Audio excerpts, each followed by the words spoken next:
জাতীয় পরিচয়পত্র সেবা গ্রহণকারী অর্থ মন্ত্রণালয়ের আইবাস এবং স্বাস্থ্য অধিদপ্তর সহ ৫ প্রতিষ্ঠানকে তথ্য পাচারের অভিযোগে শোকজ করা হয়েছে।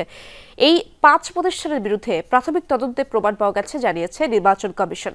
ইসিতে এনআইডি যাচাই সেবা গ্রহণকারীদের সাথে মতবিনিময় শেষে এনআইডির মহাপরিচালক জানান, প্রতিষ্ঠানগুলোর শোকজের জবাবের ভিত্তিতে ব্যবস্থা নেওয়া হবে। খতিয়ে দেখা হচ্ছে তথ্য পাচারের ঘটনা ইচ্ছাকৃত কিনা। অভিযুক্ত ৫ প্রতিষ্ঠান হলো স্বাস্থ্য অধিদপ্তর, মহিলা বিষয়ক অধিদপ্তর, অর্থ মন্ত্রণালয়ের আইবাস, চট্টগ্রাম বন্দর কর্তৃপক্ষ এবং ইউসিবি ব্যাংকের উপায়। তথ্য ব্যবহারে সবাইকে সচেতন থাকার আহ্বান জানিয়েছেন জাতীয় পরিচয়পত্র সেবার মহাপরিচালক। বলেন, তথ্য যাচাইয়ের প্রচলিত পদ্ধতির পরিবর্তন করা হবে এখন থেকেই। চুক্তি মেনে সতর্কতার সাথে কাজ করতে হবে বলেও জানান তিনি।